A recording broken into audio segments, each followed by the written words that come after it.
About lists. Now, what is list? List is like variables, except it's a collection of data. So you could have, just like you set a variable, you could set a variable with the equal sign. You can set a list with an equal sign, except the way the syntax works is you have square brackets and you separate each element by commas. So, hello. So this is very similar to the string. Like, what's the difference between word equals hello and list equals hello? There's a big difference, but there's quite a few similarities. If I run this code, I can access my elements of list with square brackets, just like I can for strings, and that would return H. Same thing for word. If I try to access it by index, I can do the same thing. Now, just like if I want to do the last one, let's see if negatives work, just like in strings. List -1 equals hello. Word -1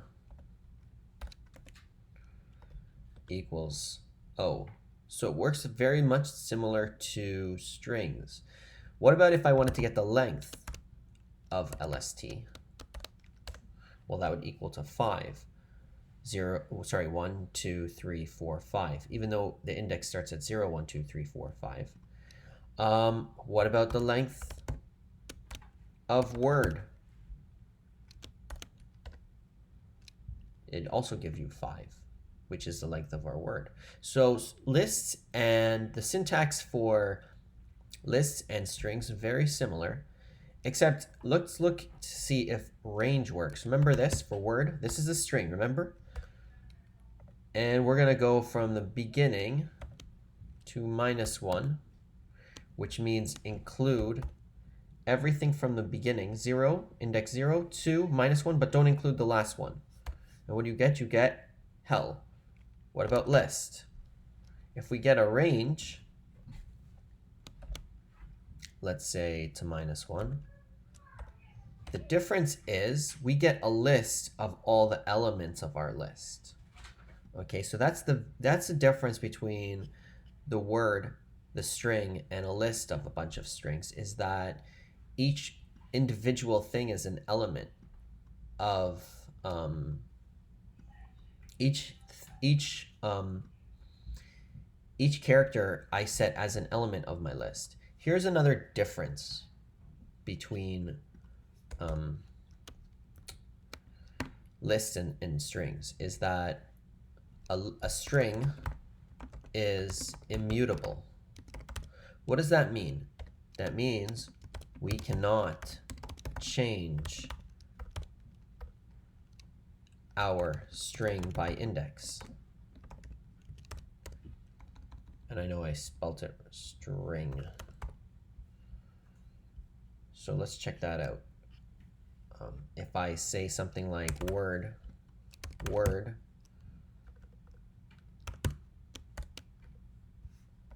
of 0 equals,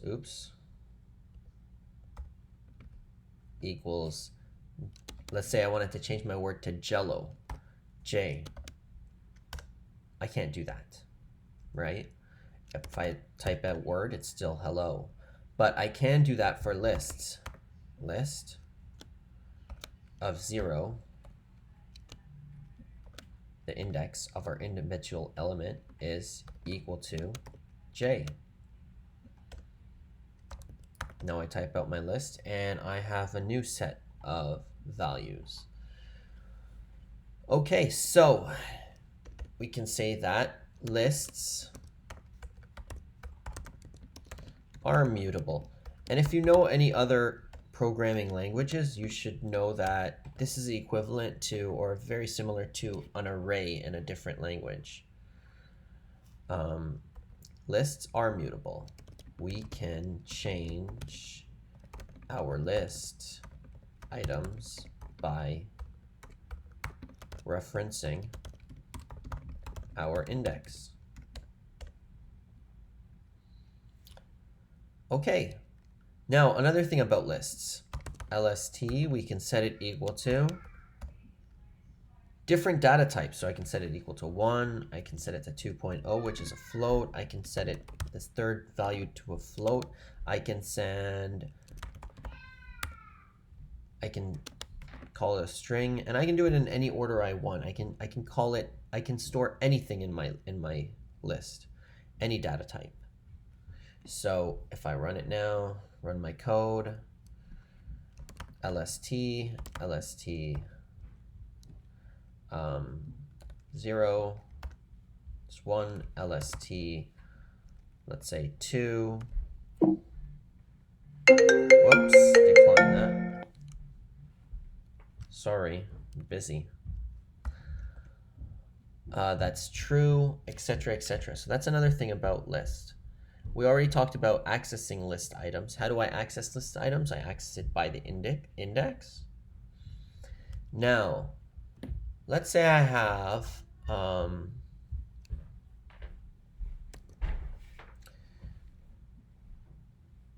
let's say I want to access the last letter, but I don't want to use -1. So I say something like LST, and I use length of LST. What will this do? Well, this will give me, oops, let's give that square brackets. Now, what will that do? That will give me the length of the list, which would be 1, 2, 3, 4. Whoops, I should say, well, it's actually 4.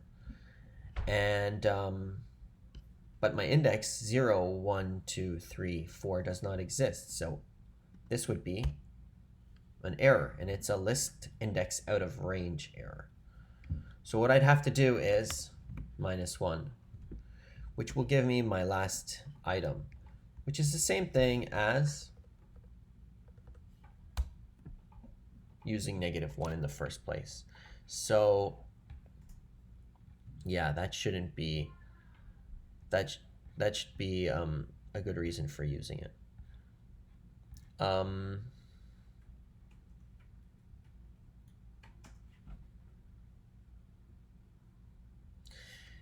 We can do something else. Let's see, a few min list. Not supported with instances of string. Oh, yeah. So let's change this list to LST equals, and we can make a list of numbers, and we can say 3, 5, 7, 9, 100, 101, 56, and we can run this code, and we can do stuff like min. Oh great, I'm getting another phone call. Min of LST, which would give us our minimum value, which is 3. Our max of LST, which would be 101, our maximum value on our list. And we can also use something like sum. And our sum of a list will take the sum of everything in our list, which is, let's do that math.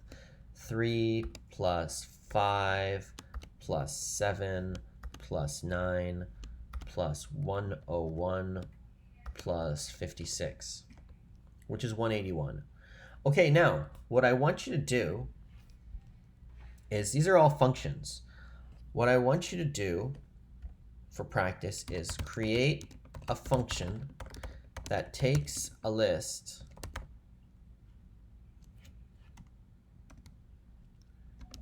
and returns a sum, just like the sum function. I want you to create that sum function.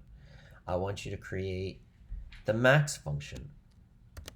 Create a max function that takes a list and returns a max.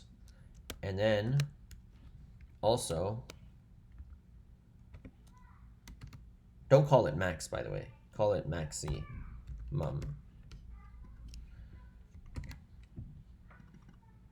Control C, Control V, create a minimum.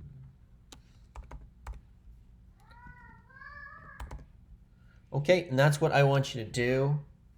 I don't know, this should take you an hour, which will give me enough time to post another video. Thank you. Have a nice day.